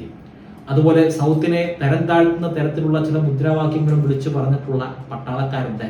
പക്ഷേ ഉലൈസ് അവിടെ ഇടപെട്ടു. നിങ്ങൾ എന്താണ് ഈ കാണിക്കുന്നത്? ഇപ്പോൾ കീഴടങ്ങിയിട്ട് പോയിരിക്കുന്ന ആ മനുഷ്യർ, അവർ നമ്മുടെ സഹോദരന്മാരാണ്, നമ്മുടെ രാജ്യത്തിന്റെ ഭാഗമായിട്ടുള്ള ആളുകളാണ്. ഒരു സിവിൽ വാർ ഉണ്ടായി, ആ യുദ്ധത്തിൽ പങ്കെടുത്തു. ആ യുദ്ധത്തിൽ അവർ ഇപ്പോൾ പരാജയം സമ്മതിച്ച് കീഴടങ്ങിയിരിക്കുകയാണ്. കീഴടങ്ങിയ ആ നിമിഷം മുതൽ അവർ നമ്മളുടെ ശത്രുക്കളല്ല, നമ്മുടെ ഈ രാജ്യത്തിലെ പൗരന്മാരാണ്. നമ്മൾ ആണ് അവരെ പ്രൊട്ടക്റ്റ് ചെയ്യേണ്ടത്. കാരണം നമ്മൾ പട്ടാളക്കാരും അവരിനി അങ്ങോട്ട് സാധാരണക്കാരായിട്ടുള്ള സിവിലിയൻസുമാണ്. അവർക്ക് വേണ്ടി വേണം ഇനി നമ്മൾ തോക്കെടുക്കാൻ. അവരെ കളിയാക്കാൻ വേണ്ടിയല്ല, അവർക്ക് സംരക്ഷണം തരാൻ വേണ്ടിയിട്ടാണ് ഇനി നമ്മൾ ശ്രദ്ധിക്കേണ്ടത്. യുദ്ധം അവസാനിച്ച് ഒട്ടും വൈകാതെ തന്നെ ഏബ്രഹാം ലിങ്കൻ കോൺഗ്രസിൽ 13ാമത്തെ അമെൻമെന്റ് അവതരിപ്പിച്ചു. അത് പാസാക്കി. യുണൈറ്റഡ് സ്റ്റേറ്റ്സ് ഓഫ് അമേരിക്കയിൽ ഇനി അടിമത്വമില്ല. USA-യിലുള്ള സകല മനുഷ്യരും ഇനി സ്വതന്ത്രരാണ്. അതിനുശേഷം ഒരു 5 ദിവസം കൂടെ കഴിഞ്ഞിട്ടുണ്ടാകും. ഏബ്രഹാം ലിങ്കൻ ഒന്ന് റിലാക്സ് ചെയ്യാനായിട്ട് ഒരു നാടകം കാണാൻ പോയി. വാഷിംഗ്ടൺ DC-യിൽ തന്നെയുള്ള ഫോർട്ട് തിയേറ്ററിലാണ് അന്ന് അദ്ദേഹം നാടകം കാണുന്നത്. ബാൽക്കണിയിൽ ഇരുന്നുകൊണ്ട് നാടകം ആസ്വദിച്ചുകൊണ്ടിരിക്കുമ്പോൾ അദ്ദേഹത്തിന്റെ പിന്നിലൂടെ ഒരു വ്യക്തി കടന്നു വന്നു. അമേരിക്കയിലെ തന്നെ വളരെ പ്രശസ്തനായിട്ടുള്ള ഒരു നാടക അഭിനേതാവായിരുന്നു അത്, ജോൺ വിക്സ് ബൂത്ത്. അദ്ദേഹത്തിന്റെ പക്കൽ ഒരു തോക്കുണ്ടായിരുന്നു. പിന്നിൽ നിന്നുകൊണ്ട് ഏബ്രഹാം ലിങ്കന്റെ തല ലക്ഷ്യം വെച്ച് അദ്ദേഹം വെടിയുതിർത്തു. അതിനുശേഷം മുന്നിലോട്ട് ഓടി രക്ഷപ്പെട്ടു. ഏബ്രഹാം ലിങ്കൻ തൊട്ടടുത്ത ദിവസം മരണമടഞ്ഞു. ഏബ്രഹാം ലിങ്കന് തന്റെ ഫ്രീ ആയിട്ടുള്ള യുണൈറ്റഡ് സ്റ്റേറ്റ്സിനെ കണ്ട് ആസ്വദിക്കാൻ സാധിച്ചില്ല. പക്ഷേ അതിനു വേണ്ട എല്ലാ നടപടിക്രമങ്ങളും അദ്ദേഹം സ്വീകരിച്ചിരുന്നു. അദ്ദേഹം മരിക്കുന്നതിന് മുമ്പ് ഉറപ്പാക്കി, എൻ്റെ യുണൈറ്റഡ് സ്റ്റേറ്റ്സ് ഇനി ഇങ്ങനെ ആയിരിക്കില്ല. എല്ലാ ആളുകൾക്കും ഒരേപോലെ ജീവിക്കാൻ സാധിക്കുന്ന, ഒരേപോലെ സ്വാതന്ത്ര്യം ആഘോഷിക്കാൻ സാധിക്കുന്ന ഒരു രാജ്യമായിട്ട് മാറണം. അങ്ങനെ മാറിയാൽ മാത്രമാണ് ലോകത്തെ തന്നെ നിയന്ത്രിക്കാൻ സാധിക്കുന്ന, ലോകത്തിൻ്റെ തന്നെ ഒരു പോലീസായിട്ട് മാറാൻ സാധിക്കുന്ന ഒരു രാജ്യമായി ഈ രാജ്യത്തിന് മാറാൻ കഴിയൂ. വിഘടിച്ചു നിന്ന് കഴിഞ്ഞാൽ ദുർബലമായിട്ടുള്ള 2 രാജ്യങ്ങൾ, എന്നാൽ ഒന്നു ചേർന്ന് കഴിഞ്ഞാൽ ലോകത്തിലെ തന്നെ ഏറ്റവും ശക്തമായിട്ടുള്ള ഒരു രാജ്യം. ഇത് ഏബ്രഹാം ലിങ്കന്റെ ഒരു വീക്ഷണമായിരുന്നു. അത് പ്രാവർത്തികമാക്കിയതിനു ശേഷമാണ് അദ്ദേഹം എന്നേക്കുമായിട്ട് കണ്ണടച്ചത്. നോർത്തിലെ ജനങ്ങൾക്ക് ഈ മരണവാർത്ത ഉൾക്കൊള്ളാൻ കുറച്ചധികം ദിവസങ്ങൾ വേണ്ടി വന്നു. കുറേയധികം ദിവസം അവർ നിർത്താതെ കരഞ്ഞു. കണ്ണീരിലൂടെ അവരുടെ പ്രിയപ്പെട്ട നേതാവിന് അവർ വിട പറഞ്ഞു. ഇവിടുത്തെ ഏറ്റവും നിർണായകമായിട്ടുള്ള കാര്യം, ആ കരഞ്ഞവരുടെ കൂട്ടത്തിൽ സൗത്തിലെ ആളുകളും ഉണ്ടായിരുന്നു എന്നതാണ്. സൗത്തിലെ ആളുകൾ അദ്ദേഹത്തെ വെറുത്തിരുന്നു. അത് സത്യമായിട്ടുള്ള കാര്യമാണ്. അടിമത്വം ഇന്നേക്കുമായിട്ട് ഇല്ലാതെയാക്കിയ ആ നടപടിയോട് അവർക്ക് വെറുപ്പായിരുന്നു. പക്ഷേ എബ്രഹാം ലിങ്കനോട് അപ്പോഴും അവർക്കൊരു സ്നേഹമുണ്ടായിരുന്നു. കാരണം ആ വ്യക്തി ഒത്തിരി ധനികനൊന്നുമല്ല, അത്രയധികം പവർഫുൾ ഒന്നും ആയിരുന്നില്ല. അദ്ദേഹം പ്രസിഡന്റ് സ്ഥാനത്തേക്ക് മത്സരിക്കുമ്പോൾ വളരെയധികം സ്നേഹത്തോടുകൂടി മാത്രം എല്ലാവരോടും പെരുമാറിയിരുന്ന നിഷ്കളങ്കനായ, വളരെ സത്യസന്ധനായിട്ടുള്ളൊരു വ്യക്തി. ആ ഒരു വ്യക്തി അമേരിക്കയിലുള്ള സകലമാന മനുഷ്യർക്കും ഒരു സഹോദരനെ പോലെയായിരുന്നു. അവരുടെ പ്രിയപ്പെട്ട സഹോദരൻ മരിച്ചതായിട്ട് തന്നെ അവർ കരുതിയിട്ടുള്ളൂ. അത് നോർത്തിലുള്ള ആളുകൾ മാത്രമല്ല, സൗത്തിലുള്ള ആളുകളും അങ്ങനെ തന്നെയാണ് കരുതിയത്. എബ്രഹാം ലിങ്കന്റെ മരണം ശരിക്കും ഇമോഷണലി ഒരു കണക്ഷൻ ഉണ്ടാക്കി. നോർത്തിലുള്ള ആളുകളും സൗത്തിലുള്ള ആളുകളും ഒരുപോലെ ഇമോഷണലായി, ഒരുപോലെ കരഞ്ഞു. ഒരേപോലെ ഇമോഷണൽ ആയി കഴിഞ്ഞാൽ ആ 2 രാജ്യങ്ങളും ഒന്നിക്കാനുള്ള, ഓൾറെഡി 2 രാജ്യങ്ങളല്ല, അവരിപ്പോൾ ഒന്നായി കഴിഞ്ഞിരിക്കുന്നു. എന്നാൽ ആ രണ്ട് വിഭാഗങ്ങൾ ഒന്നിക്കാനുള്ള സാധ്യത വളരെ കൂടുതലാണ്. മരണം കൊണ്ടുപോലും എബ്രഹാം ലിങ്കൺ ആ രാജ്യത്തെ ചേർത്ത് പിടിച്ചു. പക്ഷേ രാജ്യത്തിന് ഇനി ഒരുപാട് മുന്നോട്ട് പോകണം. നല്ല ദാരിദ്ര്യമാണ്. യുദ്ധം അത് അമേരിക്കയുടെ ഫൈനാൻഷ്യൽ സ്റ്റെബിലിറ്റി തന്നെ ഇല്ലാതെയാക്കി. പല കമ്പനികളും ഇല്ലാതെയായി, പല ഫാക്ടറികളും തകർന്ന് നാമാവശേഷമായി. അതിനി വീണ്ടും റീബിൽഡ് ചെയ്യണം. ഇനിയുള്ള അമേരിക്കയുടെ ചരിത്രം അത് വളരെ നിർണായകമായിട്ടുള്ളൊരു ചരിത്രമാണ്. സിവിൽ വാറോടുകൂടി ഒന്നുമല്ലാതായി മാറിയ അമേരിക്ക അതിനുശേഷം പിന്നീട് എങ്ങനെയാണ് ലോകത്തിലെ ഏറ്റവും വലിയ സാമ്പത്തിക സൈനിക ശക്തിയായി മാറിയത്? വളരെ നിർണായകമായിട്ടുള്ള ചരിത്രത്തിൻ്റെ ബാക്കി ഭാഗം അടുത്ത എപ്പിസോഡിൽ കാണാം. നിങ്ങൾക്ക് ഞാനൊരു 25 മെമ്മറി ട്രിക്കുകൾ പറഞ്ഞുതരാം. ആ ട്രിക്കുകൾ ഉപയോഗിച്ച് എത്ര കടികെട്ടിയായിട്ടുള്ള വിഷയങ്ങളും വളരെ ഈസിയായി പഠിക്കാനും ദീർഘനാളത്തേക്ക് നിങ്ങളുടെ ഓർമ്മശക്തിയിൽ സൂക്ഷിച്ചു വയ്ക്കാനും സാധിക്കും. ഈ 25 ട്രിക്കുകൾ ബ്രൈറ്റ് കേരളൈറ്റിൻ്റെ വെബ്സൈറ്റിലും മൊബൈൽ ആപ്ലിക്കേഷനിലും ഇപ്പോൾ ഒരു കോഴ്സിൻ്റെ രൂപത്തിൽ ലഭ്യമാണ്. 3000 രൂപയാണ് ഈ കോഴ്സിൻ്റെ ഫീ. എന്നാൽ നിങ്ങൾ ഇപ്പോൾ രജിസ്റ്റർ ചെയ്യുകയാണെങ്കിൽ 20% ഡിസ്കൗണ്ട് ലഭിക്കുന്നതാണ്. അതിനുവേണ്ടി ഈ സ്ക്രീനിൽ കാണുന്നത് പോലെ memory20 എന്ന പ്രോമോ കോഡ് ഉപയോഗിക്കുക. ഡിസ്ക്രിപ്ഷനിലും ഫസ്റ്റ് കമൻറ്റിലും ഞാൻ ലിങ്ക് കൊടുക്കുന്നുണ്ട്. താല്പര്യമുള്ളവർ ഇപ്പോൾ തന്നെ ചെക്കൗട്ട് ചെയ്യുക.